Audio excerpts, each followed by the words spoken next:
having fun. It was the middle of the summer, and we were out having fun and playing like guys do. And we went in and we took a break and we grabbed some water. And we went and sat on the porch, and my older brother Matthew started sharing the gospel with me, and he told me about heaven and hell and different things. And so at 8 years old, I accepted Christ right there on our side porch with my brother Matthew leading me. I continued to grow in Christ. My parents were really excited just to see their eighth. I'm the eighth of 9 child come to know Christ, and so they mentored me and they got me as I got older. At the age of 12, I started doing the CYA CEF program with my sister Sarah. She got into that and she pulled me into it too. The first summer it was literally pulling. I was going, kicking and screaming, and but I had the best time of my life. I had so much fun, and the next year I was running ahead of her to get to CYA, get that T-shirt before she did. So I had a lot of fun. I love CYA. I've literally grown up in it. And I can easily say without CYA I would not be the person I am today. I would not be here because of how much it taught me just to take leadership, to lead a team, to teach kids, just to be a good example. One of the main things I learned in CYA is no matter what you're doing, no matter where you are, someone is watching what you're doing, and you are being an example to them. And so we were taught that at training. Even if you're in the parking lot of the club, be a good example because someone's always watching you. And so that's some main thing I really learned.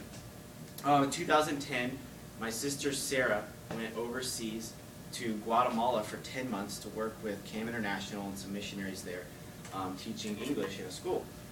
And so she was there. She was really she had a really good time. She learned a lot while she was there.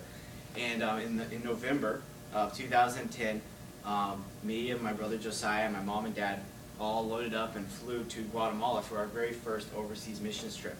And it was a lot of fun. It was very different. It was not what I expected.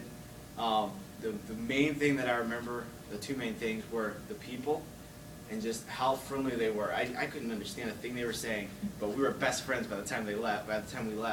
The second thing was the roads. I love the roads in Guatemala because one day we were going on a scenic tour to a city down, I forget what the name of it is, but it was a good, they said it was about 10, 12 miles away.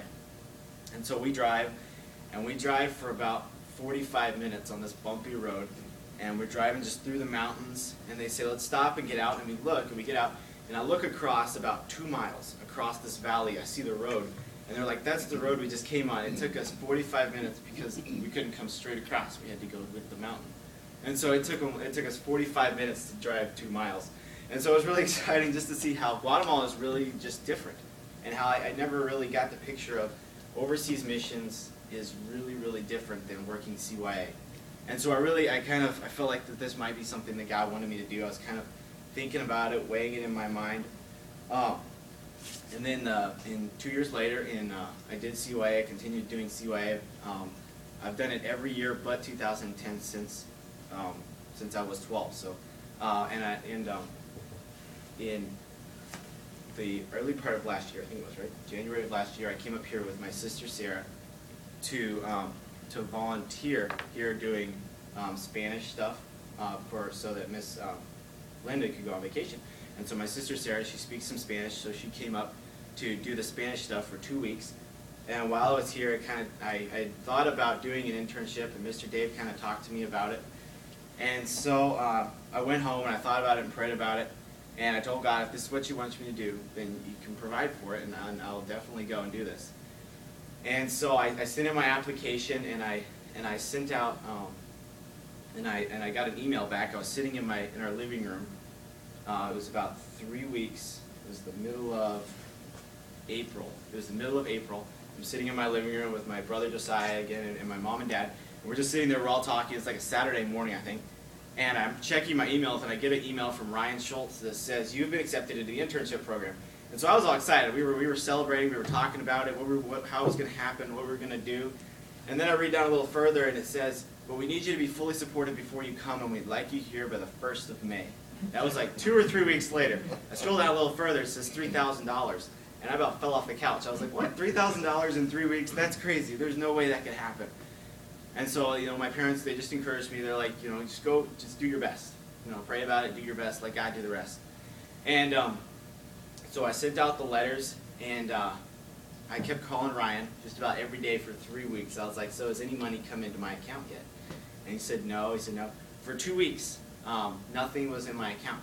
My account was completely empty. I had sent out over 100 letters, support letters, and for 2 weeks. And so I was really getting discouraged that I was supposed to leave in less than a week, and there was nothing there for me to go with. And so I woke up one Monday morning, and I just got up, I did my devotions. I didn't even call Ryan. I usually did it right in the morning, right as he got to work. And I didn't even do that. I just went on and did some schoolwork, and I got to the phone that afternoon about 4 o'clock, and I called him. And I said, so is there anything in my account? I really was expecting a no. And he said, yes, actually, there's $3,200 in your account. It had all come in over the weekend, and within 3 days, I was fully supported.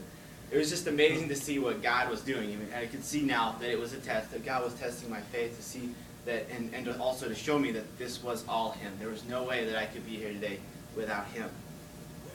I came up here that May, and when I got here in May, my prayer was that He would show me what to do for the next 3 to 5 years. That was just my prayer. That was what I wanted. And so I prayed about it and kept trying different things over the summer. And August of last year, I was really discouraged. I woke up one morning and I was just down and discouraged because I had been here for like 3 or 4 or 5 months, and God had shown me nothing. And I had tried all these different things, and the doors were just closing, and different areas were just closing. And so I grabbed my Bible and I started reading. And can you pull up Psalms 27:14 for me? And so I got up and I grabbed my Bible, and I was reading. The Psalm of the day is Psalms 27, and I got to verse 14. And it says, wait for the Lord, be strong, and let your heart take courage. Wait on the Lord. And it just hit me that really I wasn't waiting on God. The thing that I was doing, all those doors that were closing were things that I was trying. They weren't God showing me them. And so it kind of just took a weight off of me that, you know what, this is God planning my life. I don't need to do anything at all. I really just need to go with what He tells me to do. And so I felt really good. I was encouraged and really strengthened by that. Less than 2 weeks later, John Luck came to me with the Impact program. And he said, how would you like to be a part of this? You know, working in Alabama. I kind of felt like it was God's will because when I left, I promised my director 2 years to work in Alabama. And so I felt like that this was really a sign from God that this is something that I could do. And so that's actually what I'm working on right now. I'm working on the team raising, the support raising. Where I'll be working is with my sister Sarah. She's in CMI right now. She's going through trying to pioneer a new area in Alabama. The main focus will be Fort Rucker. It's an Air Force base, I believe. And that'll be the main focus, but the area around it as well.